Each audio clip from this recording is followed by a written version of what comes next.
That's great. Welcome to our next episode of the Professor and CEO, and we're talking all things sustainability today. So just to remind you of who I am, I'm Ben Gillam, CEO at ThirdWay Group. And the reason that myself and Rachel wanted to do this series was we just felt there was a real need for businesses and the academic world to sort of trade ideas and talk about topics together during this time.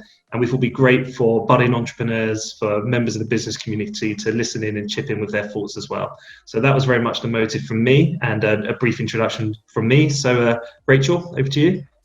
Hi everyone, my name is Rachel Doern and I'm a senior lecturer in entrepreneurship at Goldsmiths, and my research tends to focus on entrepreneurship in times of crisis with an emphasis on crisis management and resilience. So welcome from me also, and just to let everyone know that we do have a Q&A function at the bottom of the screen. So if you have any questions, please write your questions in there and we'll come to them a little bit later. So as you know, today we're talking about, as Ben put it, all things around sustainability. So sustainability in and beyond a pandemic. And I think I'd like to kick things off by saying a few words about sustainability, what it means, why it's important, but also in relation to connected terms and concepts like the circular economy and green business practices. So sustainability is, as most people know, defined as the ability to meet the needs of the present without compromising the ability of future generations to meet their own needs. And sustainable entrepreneurship, which is something that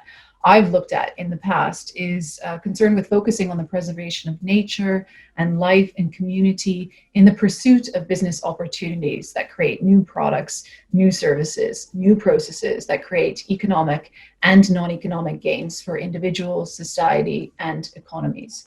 And sustainable entrepreneurship, as I mentioned, and sustainable businesses more generally, tend to be associated with what's known as a circular economy. So historically, we've really emphasized what's known as a linear economic system, this focus on take, make, waste, or dispose of, that kind of system. But the circular economy instead is really focused on designing waste and pollution out.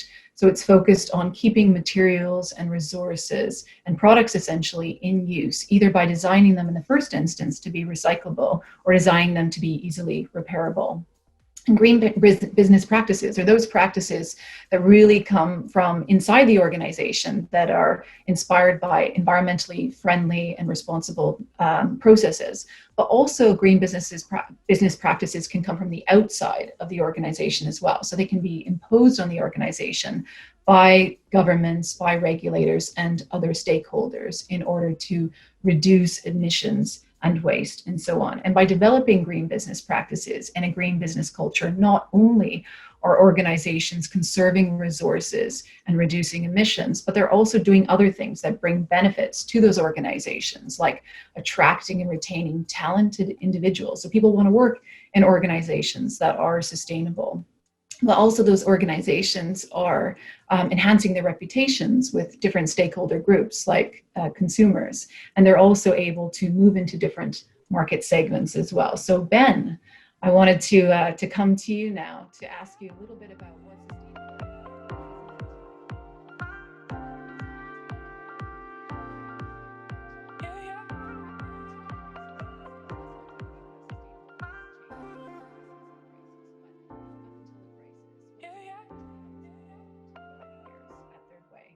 Yeah, definitely. I think it's twofold. One is how it impacts the industry we're in, and the second part of that is how it impacts the business we are.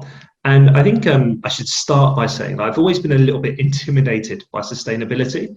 And even like when we discussed this heading, this topic, I was really intimidated about this session because I feel that sustainability was has been heavily politicized.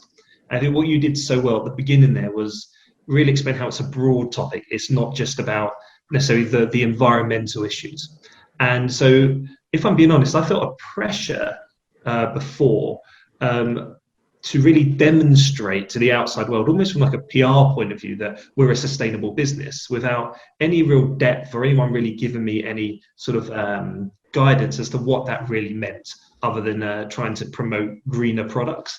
And what we decided to do as an organization prior to COVID was actually set up a task force. And it was a really great thing to do to empower different people across the organization. It was like there was no hierarchy in this task force to say, okay, well, let's start with us. Like, in which areas can we become more sustainable? And what the team, particularly Trish, who headed up this team with a lady called Anna as well, they put before us the 17 sustainable goals of the United Nations. And that was a big eye-opener for me, because all of a sudden, for the first time, I was being educated by my own team on what sustainability really was about. That it wasn't just strictly green matters. It was also about the way you approach things culturally within your organization. You said it really well about making sure that you're building a future culture that doesn't inhibit the present by making great choices in the present about products and systems and processes that you have. So for me, pre-COVID, sustainability became this real sort of rallying cry to actually have a real long-term view about who we were as a business, in both environmentally, the things that we could do, but also how we engaged with our staff, how we created equality, how we promoted equality, how we promoted communications, and the thought process for building a business of the future. Not to go on for too long, but then flip into our industry. We work in an industry where we're designing commercial premises, and then we're delivering those commercial premises. So sustainability is really important, because some of the business plans and the business cases are building businesses that can potentially stand for 20 to 50 years. But then some of the smaller projects, the refurbishments that might only last for 3 to 5 years. So there's question marks on the type of product you're putting in, but often that could be in conflict with the lifespan of the product. And actually a more unsustainable product upfront in manufacturing terms could be more sustainable in terms of life cycle of the kit. So that's sort of the main tension we have, and we have to consider in sort of our day-to-day in the industry. I hope that's not too much jumble. There's something. No, really interesting. Thank you so much. And I also want to say a few words about the relationship now between the current crisis and sustainability. So some people, if you kind of read around the topic, some people believe, of course, that the crisis has been good from a sustainability perspective, as flights have been grounded, as traffic has been minimized and global emissions go down, as we rethink the way we work.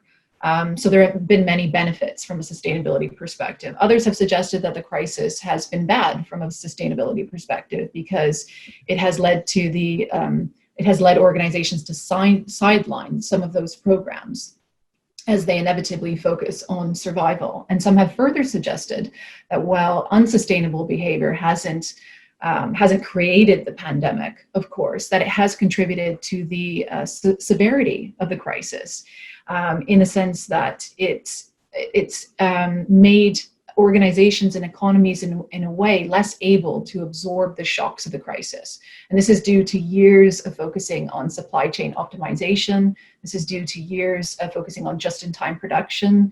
This is due to years of focusing on offshoring and putting production in low-cost parts of the world, which also happen to be heavy polluters. And it's also due in part to the fact that we haven't always invested in our healthcare systems, and we've valued profit over quality in that particular area. So the current crisis is really sort of testing, it's really challenging our views in some of these areas that support, in the latter case, profit over value. So we see that we need investment in the healthcare sector. We've seen what happens when you don't have investment, when you have few hospital beds or PPE equipment, or your frontline workers are exhausted. We've seen what's happened when we don't have any buffers around our supply chain. We've seen what's happened when we focus all our production in other countries, and people are starting to think now maybe more onshoring activities are important. And we've also seen, the crisis has challenged our views around work generally. So this view that we have to always be working on site in a face-to-face capacity, which sometimes necessitates excessive travel, which isn't necessarily good for the environment. So now we're finding that some jobs can actually be done in a remote capacity, as long as those jobs are supported by technology and communication channels and so on. And it's also the case the pandemic is testing some of our sustainability programs within organizations by creating both opportunities and challenges for those programs. So in the former case, in terms of the opportunity, some people have seen the crisis as an opportunity to reset, an opportunity that shouldn't go to waste, no pun intended, to change the way that we work. So specifically, the crisis is an opportunity to rethink the purpose of the organization. So organizations can think now from a sustainability perspective. What do we do? What do we want to do? They can also rethink their values, which we've spoken about before. So what do we care about? What's important to us? What do we prioritize? What do we take pride in? The crisis is also an opportunity to rethink the goals of the organization. So where are we now? Where do we want to get there? How will we get there? What are the trends in the future? How will we meet stakeholder needs in the future as well? So sustainability can be a part of all of these questions and answers. And sustainability goals can also provide organizations not only with the opportunity to do well from an economic perspective, but also the opportunity to do good from a societal perspective. And I think also organizations can be reassured by the fact that consumers want to be associated with brands and with companies that are sustainable, and that clients, like your clients, should be reassured by the fact that sustainable programs or programs around sustainability can actually lead to cost savings in the long term. So Ben, now focusing more explicitly on the crisis, I wanted to ask you if the crisis was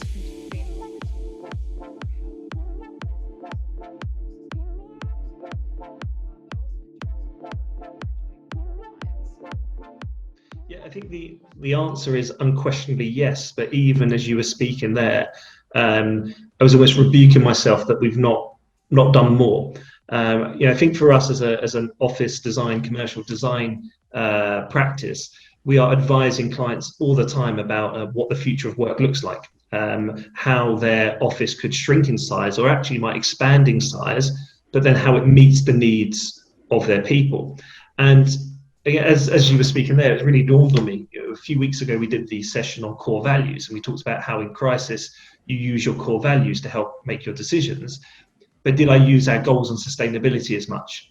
The answer is probably no. But actually, what I should be doing as a business leader, and what we should be doing as a business, is every time we have a major decision to make, we should be using our sustainability goals as part of the guidance for making that decision-making process. And that's something we need to do better, and something we should promote more to our clients. I think that my experience with clients has been in this crisis. It's that sustainability, sadly, has gone to the background of a lot of people's thought process and decision-making process. But I think that goes back to my earlier comment, is because it's been quite politicized, and a lot of people in industries have used sustainability as a PR exercise as opposed to a guiding principle. And I think the real reset, the exciting reset, could be, do we as business owners and business leaders take this opportunity in this crisis to say, actually, this is the opportunity to bring sustainability into the decision-making process of the business, to have a more mature understanding of sustainability, and not just see it as a headline grab or a social media tool to sort of promote ourselves within our marketplaces. So yeah, to us, there's a lot of food for thought for me just in what you've just said in the last couple of minutes. Great, thank you. Yeah, so as you've alluded to, and as I mentioned before, one of the biggest concerns around sustainability at the moment is that as companies, as organizations are in a state of crisis and focused on survival, that some of these sustainability programs will be put to one side as they sort of focus their reduced capacity, and as a result, their diminished capital reserves on other core activities. And sustainability will have to sort of wait for now. And as they try to expend a lot of money on trying to bring customers back and so on and so forth. And of course, it depends in part on the sector that you're working in. So commercial real estate, is suffering, but also other sectors like hospitality, which require a lot of face-to-face interaction. And of course, the tourism and leisure sectors as well. So we know air travel, for instance, has been cut drastically in different parts of the world as a result of the crisis. And a lot of air carrier companies are struggling to meet their sustainability goals, their objectives. And even in places like the United States, a lot of those companies are pleading with the Environmental Protection Agency to relax some of those regulations. As a result, some of the regulations around carbon taxes and some of the regulations around waste management. And we also know that the tourism industry, in terms of destination places, has been hit very hard as well, especially in more developing countries, which in the past have actually suffered from over-tourism, which isn't necessarily good for the environment, but now face a situation where they're dealing with no tourism or under-tourism.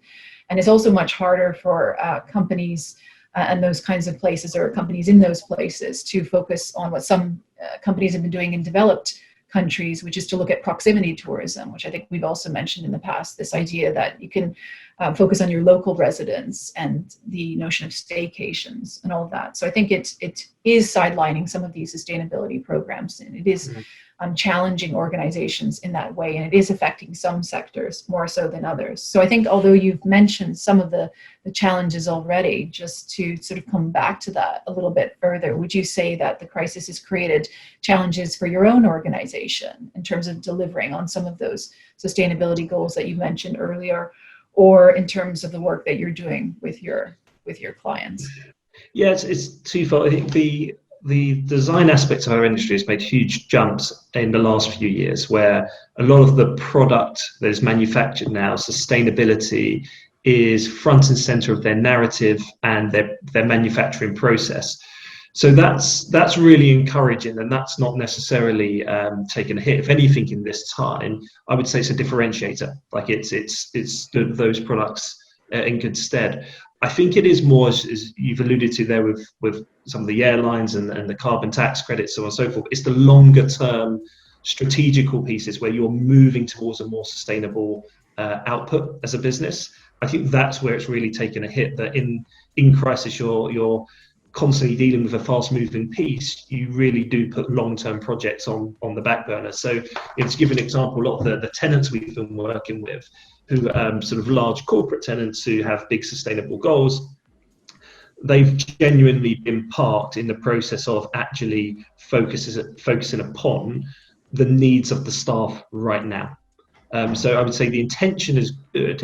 We've got to focus on individuals and culture and how we use our space, but that has created, I don't want to be critical of it, sort of a short-termism to the thinking process of how do we look after our staff during this pandemic.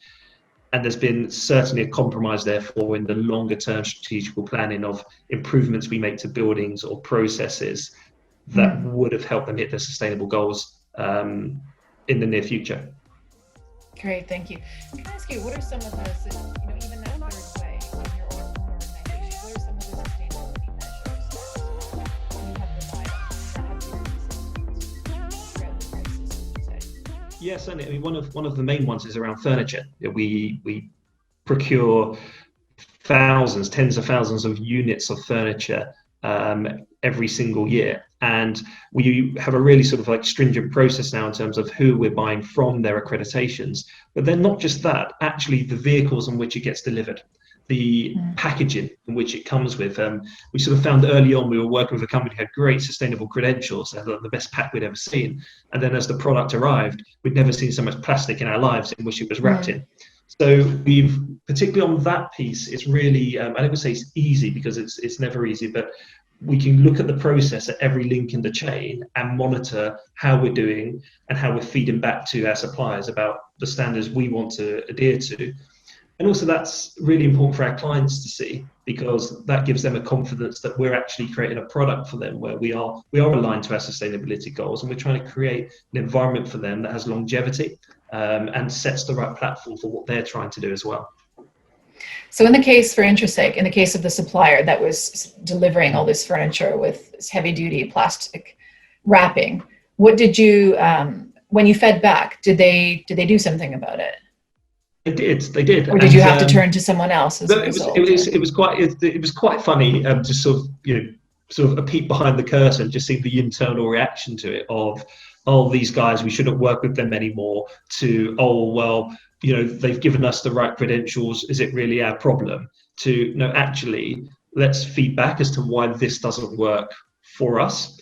So I think going back to your opening statement about the ability to make decisions in the present that don't inhibit your long-term aspirations, that's what we were able to do, is go back and feed back to them that we weren't happy with this, these were the reasons why, and we were prepared to work with them over a period of time to come up with a better solution. Because actually us turning around to the supplier and saying, we're not going to work with you unless you can change your packaging overnight, that's not that helpful, really. That's not sustainable for a business or for an industry. But to work in partnership around what's important to us, agreeing a time frame as to when they could make the improvement by, and watching them do that was really encouraging.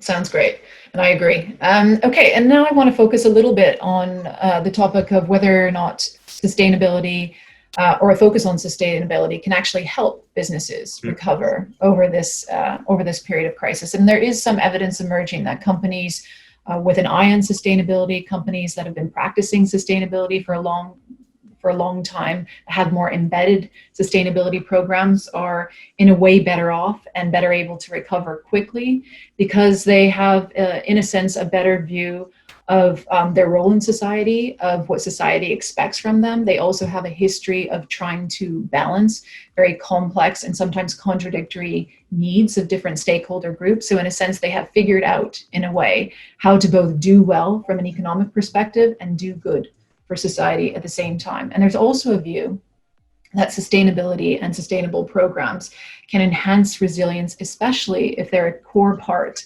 of the organization. If they're part of the, if they're not just token or peripheral, Ben, like you were mentioning before, if they're not just about quick fixes, quick wins, but if they're again part of the core operations of the business. Otherwise, in times of crisis, the pandemic, or in other occasions, in other crises, they'll be sidelined, as they are being done in some cases here. And another factor that can actually help in relation to the recovery effort is the fact that in organizations that prioritize sustainability, often the individuals working in those companies, employees, the teams, are often highly motivated, highly energized, and highly productive as a result.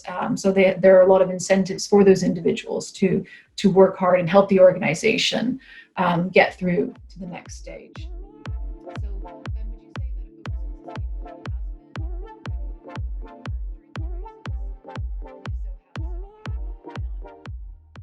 I do. I mean, as I said earlier, I'm sort of kicking myself that I've not used them in the same way I've used the core values for decision making. But equally, what is great about being committed to sustainability is that it's something everyone in the business can touch. It's something everyone in the business can influence on a day-to-day basis. And also, when you are looking for ways in which to be more sustainable, it's open to everyone in the business. Like I say, our committee there's no hierarchy, because you've got junior members of staff and some of the most senior members of staff sitting on a committee, contributing and discussing the same topics. I think what it really does for an organization is it creates that culture of openness and togetherness, and also a culture in which you can share ideas. So I kind of see it as almost like good key stage one skills. But actually, if you've got a culture of sustainability and you've got a commitment to it, what will naturally flow from that is a better culture of communication and togetherness within the organization. And that will make you more robust in dealing with crisis. So I think there's, like an intrinsicness that comes from that. But I think also the more you express it, the more committed people will come. And I've no idea on this, but as you were talking about, I sort of made a note. It'd be interesting to see how listed companies perform against privately held companies on sustainable matters during the crisis. Whether the private companies who can take a longer term view on investment and on their people, as opposed to the public companies who every quarter are worried about their share price, whether they will make sacrifices on sustainability that private companies don't, and how that plays out over the next couple of years. So I'm going to be fascinated to watch that in the coming years. Absolutely. Thank you. And actually, you just touched on my next topic or comment, which is really about the kinds of things that entrepreneurs can do now within their organizations to be more sustainable. So there is this view that consumers will emerge from the crisis, or in fact are emerging from the crisis, with a renewed interest in protecting the planet from climate change. And a lot of these individuals are turning to companies now to see what role they're going to play in that process. So to be a more sustainable organization, essentially, sustainability really needs to be a part of your business model. So it needs to be a part of how you deliver value to customers, and it needs to be a part of, it needs to be a part of the value that you create and how you deliver that value, rather, to customers. So this means that companies need to move away from just having a sustainability person in their businesses or a sustainability division. It's not to say you should get rid of those roles I'm not saying that by any means. In fact, those individuals and those divisions can champion sustainability across the organization, but really it's about ensuring that knowledge and skills and training around sustainability should be within the domain of everyone within the organization. I think as you were mentioning, Ben, it should be across all divisions. It should be across all levels of the organization. Everyone within the organization should be working to achieve sustainability targets.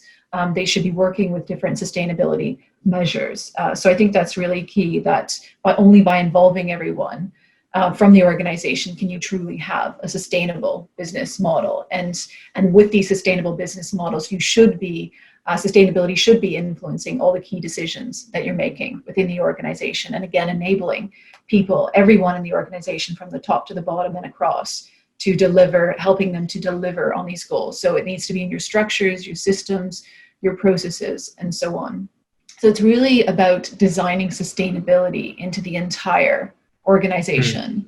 And with that in mind, Ben, I'd like to know, if possible, a little bit more about how these days you're designing sustainability into the offices or into the workplaces that you're building for your clients, and using examples. What have you been asked to do in terms of helping organizations to realize their sustainability objectives to be more sustainable? So what have you done, or what are you doing now? If you can share with us some of your projects. I'll give you a good example. So a lot of the projects we work for commercial landlords in preparing space that's ready for tenants to move into. And when tenants then move in, the first thing they do is spend 2/3 of their project and 2/3 of their budget relocating or repositioning everything the landlord's just installed. And from a sustainability point of view, it's terrible for the environment.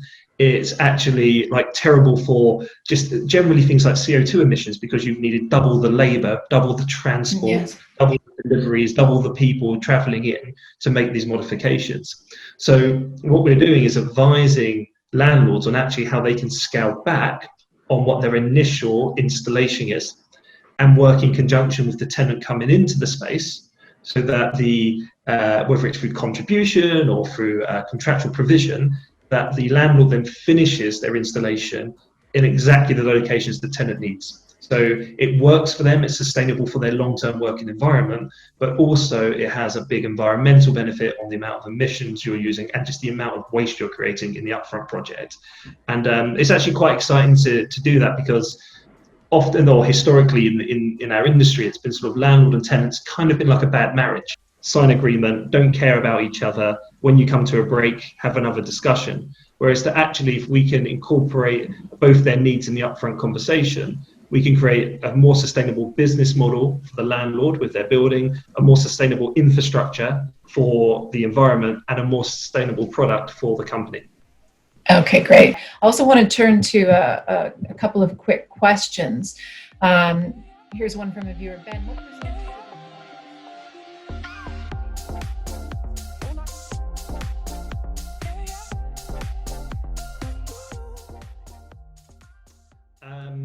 pre-pandemic, it was increasing, but it was not enough. During the pandemic, I would say it's not really moved on. It's it's definitely taken a back seat to the immediate concerns of clients. And I would say that's not good. And it's something that we need to move into a more long-term view, both us as an advisor and the clients as well. I think the caveat is maybe that with the design aspect, in a good way, there's almost a given now that you design with sustainability in mind. So increasingly, the success of sustainability will be when we don't talk about it as much. It's when we come out the other end of the tunnel, where it's just an innate part of what we do as businesses that communicate. So I think on the design side, the front-end design side, that's started to take place. Great, thank you. And last question, do you think the pandemic will shift?